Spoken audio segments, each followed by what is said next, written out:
These are Yeezys. People have camped out at shoe stores, hired taskers to wait in line on their behalf, and even used sneaker buying bots to nab a pair online before they sell out in seconds. Others spent thousands of dollars on the resale market. The man behind that craze is Kanye West. But recently, some of that excitement has turned to skepticism. Are Yeezys dead? Is Yeezy resale dead? Is Yeezy still cool? Certain Yeezy models cost a lot less on the resale market than they used to, and resale prices are a telltale sign of a product's cachet, especially for hypebeasts. But it turns out, this is all part of West's grand plan for his sneaker empire.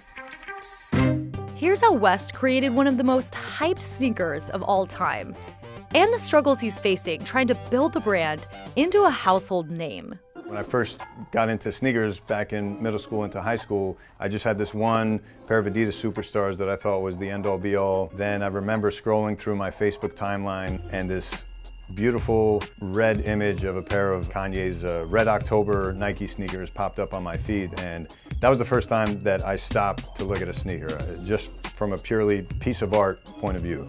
And I just thought to myself, wow, I need to find a way to get those. Over the course of 5 years, West and Nike released the Air Yeezy 1, the Air Yeezy 2, and the Air Yeezy 2 Red Octobers. Retailing at over $200, the shoes were released in extremely limited quantities and sold out instantaneously. They now resell in the thousands of dollars. The success of the shoes finally put West on the map in the fashion industry. For years, his designs were met with ridicule. A lot of fashion gatekeepers tried to hold Kanye back by calling him a clothing maker or saying that he wasn't a real designer. Kanye West was really sort of passionate and desperate and really actually thoughtful. He didn't want to just be sort of a celebrity fashion designer. To break into the fashion industry, West interned at Fendi in 2009, where he was paid about $500 a month. In 2015, West even said he went $16 million in debt, trying to get a clothing line off the ground. But no matter what he did, he still couldn't quite knock down those doors. And so he took an alternative route through the sneaker world. West says he was a sneakerhead as a kid, even though he didn't have the money to buy the shoes he loved. When I was in 4th grade, I was drawing Jordans. When my mama couldn't afford them, I was drawing those Jordans. Getting kicked out of class for drawing them.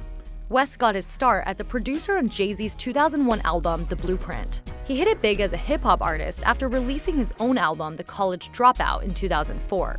Then West set his sights on another passion of his: fashion.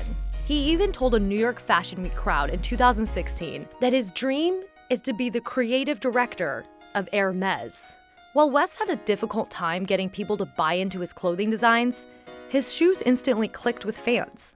The first pair of sneakers that really got me into sneaker collecting was that pair of Red October Yeezys. He articulated something in those sneakers that really resonated with me without saying a word, me not knowing anything about them. That sneaker was the spark that cascaded the entire rest of everything you see here over the past 3+ years. In Yeezy's first 8 years or so, hype around the shoe was at its strongest. Yeezy started as a partnership with Nike in 2009 before West switched to working with Adidas in 2013. During the Nike years and in the first few years of his partnership with Adidas, customers went to great lengths to get their hands on a pair. Any website you go to, Yeezys would probably sell out in under like 5 seconds. I've seen people camp for Yeezys in the dead cold winter. I've seen people have their little tents or whatever, or just bundled up in a lot of jackets or something. Caleb Chen is one of many sneaker flippers cashing in on the Yeezy's hype. I bought the Bread V2 for about $220, and I've sold it for about $1,100 to $1,200. But some of West's designs have been an acquired taste. People have scratched their heads or recoiled at certain Yeezy models that West released with Adidas, like the Yeezy Boost 700 Wave Runner, which came out in 2017. It drew comparisons to ugly dad shoes. Everyone across the internet was just like, oh my God, what is this? This is disgusting. Is this a joke? And I had all those same thoughts, but thinking about the big picture, I said every other time people or myself have thought that exact same thing about a sneaker Kanye has put out, people eventually turn around and go, oh wow, I was wrong. I wish I jumped on those sneakers when I had the chance. But designing sneakers just for hype beasts wasn't good enough for West. That's why he ultimately left Nike for Adidas in 2013. More creative freedom, and to turn Yeezys into a household name.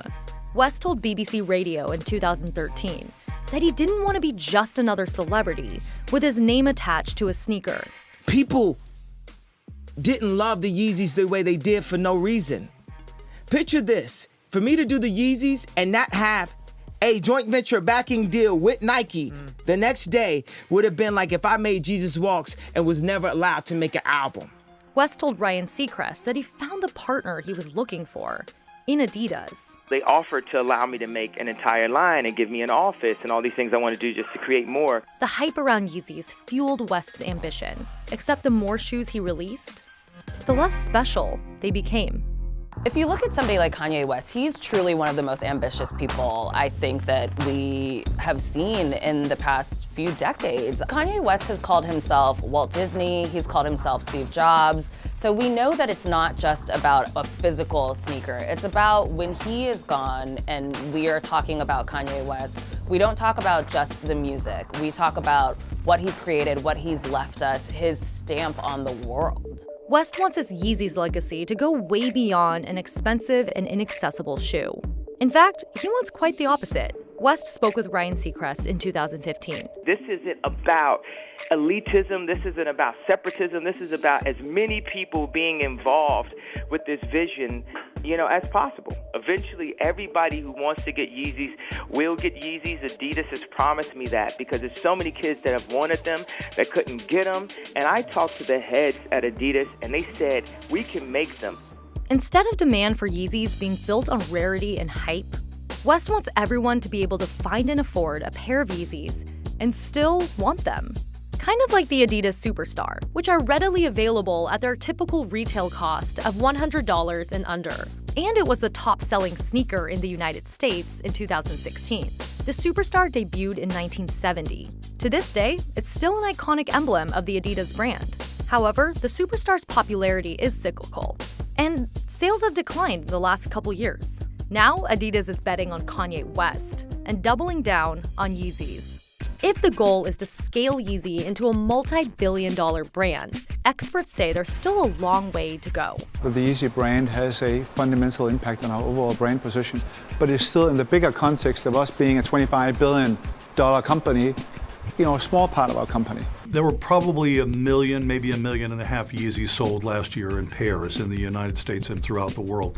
Adidas made 400 million pairs of shoes last year. 1 million pairs of Yeezy is really a drop in the ocean. There's a reason why the numbers of shoes are made by Adidas for Yeezy. It's not because there's no factory space to build the shoes. They simply are creating this artificial sense of scarcity. When you think about it in that light, it really tells you that the product can't be a larger story. It has to be limited in what it brings. In other words, demand for Yeezys just isn't strong enough to produce the shoe in much larger quantities.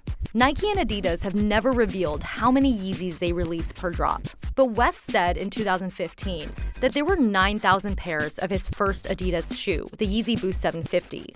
He then boasted to Harper's Bazaar in 2016 that he was consistently selling out 40,000 shoe drops in 2 minutes. But Adidas was also dropping Yeezys less frequently back then. The German sportswear company tested the extent of demand for Yeezys in 2018 by restocking several popular Yeezy models in much larger quantities. In September 2018 came the largest Yeezys drop ever.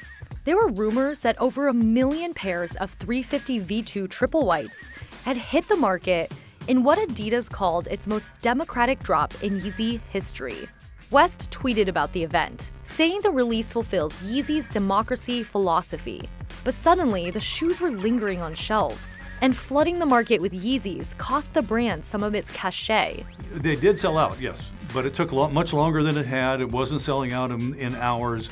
The lines were lost, and frankly, the sentiment that I saw on Twitter was pretty negative. There was an attitude out there that Yeezy was over. Yeezys tend to be dying. Is Yeezy resale dead? Do they not want them to be hyped? I remember going into a store and seeing them sitting on shelves. Dude, this whole Yeezy thing is quite possibly just done. By appealing more to the masses, the Yeezy brand has alienated some of its initial fan base. To a certain extent, I think Yeezys have lost some of its wow factor. You start to think like, oh man, the chase isn't as there anymore because more people can get the shoe. Scarcity is really important because ultimately hypebeast and sneaker culture love to flex. They love to have what the other person doesn't have. That's all they operate in, is essentially clout and bragging rights. Today, buying and reselling certain models of Yeezys is a lot less profitable than it once was. Resale prices on many Yeezy models have plunged after a few re-releases of the same shoe or releases of the same model of shoe in a slightly different color. Once the resale price of a shoe reaches its original retail price, it means supply has met demand. It's become apparent about how many people really want Yeezys. And to keep people wanting Yeezys, analysts say it's critical to make sure supply stays behind demand. The reasoning is simple. When everybody can get one, nobody wants one. Powell says Yeezy's staying power will be determined by how carefully Adidas manages its Yeezy's inventory. It's really critical that brands don't try to grow too fast here. It really takes a tremendous amount of strategic thinking and discipline to build a brand around a celebrity. Powell says Yeezys could look to Jordans as an example of how to grow a brand while maintaining its cool factor. After all, it took Nike 3 decades to build its iconic Jordan brand, a collaboration between Nike and former NBA superstar Michael Jordan, into a $3 billion business. For years, the Jordan business grew about 10% a year because that's all that Nike allowed to go into the market, was about 10% more. They could have been put in 20 or 30 or 50% more and probably sold them in the first year, but it would have been gone after that. But Powell says Nike made a mistake when it flooded the market with too many Jordans in 2017 and 2018. And the brand has lost its cachet. Now, can they build it back? Yes, but it will take years. In 2019, Adidas has taken a step back. CEO Kasper Rorsted told investors in May there won't be any significant growth in the Yeezy business in fiscal year 2019. Adidas won't be repeating another massive Yeezys drop in 2019. Instead, the shoes are being released in more limited quantities throughout the year. The goal is to rebuild hype around the brand. Experts say it will be a long time before West can achieve his vision. A sneaker that everyone wants and thinks is really cool, even if it's not that hard to get.